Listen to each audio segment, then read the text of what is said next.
A homeless man went up to a billionaire and said, "Do you know God spoke to me in a vision last night?" The billionaire looked down at the dirty, smelly man and responded, "I'm sorry, but I don't have time for your crazy stories." The homeless man was not offended by the rude response. He simply replied, "Well, then let me tell you what he told me about you." And right there, the billionaire became interested. You might think that the homeless man was going to share some juicy gossip, but no, it was something way more powerful than that. So here's what God told this billionaire through a homeless person. The story starts with the same billionaire we met before, but his name is Richard Branson. He's actually one of the wealthiest people in the world. He's known for being a successful businessman who founded Virgin Atlantic, which has now flown over 1 billion passengers. He's also an adventurer. He's set multiple world records. For example, he became the oldest person ever to fly solo across the Atlantic Ocean. Now the thing is, even though he has all these accomplishments, he's still a humble person. He doesn't boast or brag about how rich he is. However, that doesn't mean he's humble in every area of his life. There was one area where he was prideful, and that was when it came to helping the poor.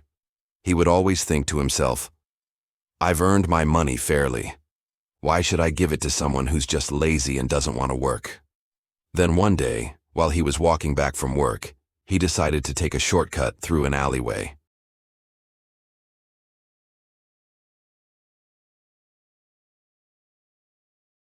"You don't seem like such a bad guy, but why do you treat those less fortunate than you so badly?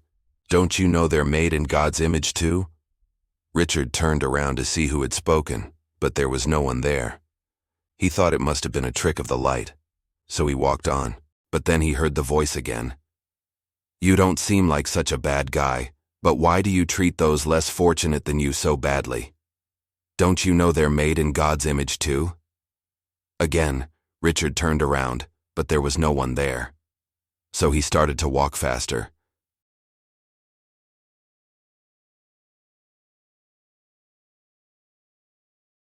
"Don't you know they're made in God's image too?" Richard was getting scared now, and he broke into a run, but the voice kept following him. "You don't seem like such a bad guy, but why do you treat those less fortunate than you so badly? Don't you know they're made in God's image too?" Finally, Richard stopped running and collapsed on the ground. Then he turned to the voice and said, "Who are you? Who's there?" And the voice replied, "I am the God of Abraham, Isaac, and Jacob. Why do you treat the poor so badly?" Startled by hearing the voice of God, Richard fell to his knees and began to cry. He said, "God, forgive me. I don't know why I've been so selfish and greedy. Please help me." And God said, "Get up, Richard. I want you to go to the place where you can help the poor the most." Richard asked, "But God, where is that?" And God replied, "It is where you started running." Richard knew exactly where that was, and he ran as fast as he could back to the beginning of the alley. There, sitting on a patch of dirt, was a homeless man. When Richard got closer, he noticed that the man had written something on the wall. It said, "God spoke to me last night. He said to tell you, Richard, you are the most important person I've seen in a long time. God says that you will do great things if you put your mind to it. But he also says, you need to be careful, for you have the potential for great good, but also great evil." Richard knelt down beside the man and asked, "Can I buy you some food and maybe some clothes?" The homeless man replied, "Actually, I don't want any of that, but you can give me a new paintbrush. I wrote that message on the wall with a twig, but I would love a proper paintbrush." So Richard took out his phone and called the local store. He asked them to bring him their biggest box of paint supplies. Then he gave the box to the homeless man and said, "Here, you can have this. Actually, take whatever you want out of it. I'll pay for it." The homeless man opened the box and saw a brand new paintbrush inside. He picked it up and said, "This is perfect. Thank you."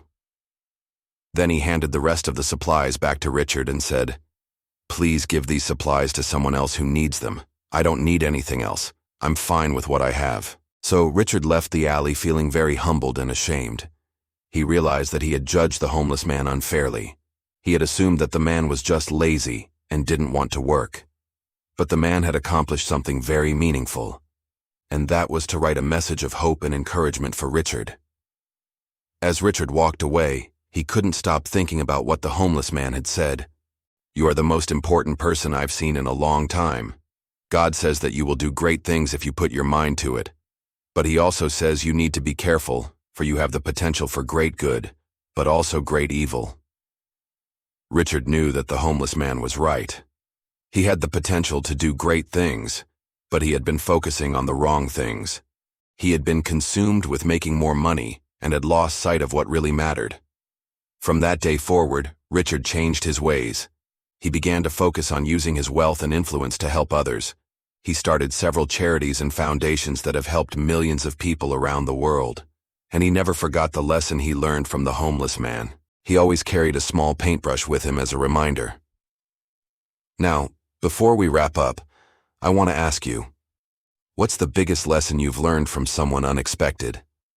Maybe it was a homeless person who taught you about faith, a child who taught you about joy, or an elderly person who shared their wisdom with you. I'd love to hear your stories in the comments below. Also, please remember to leave a like for the homeless man who taught Richard such a valuable lesson. May God bless you, and until next time, take care.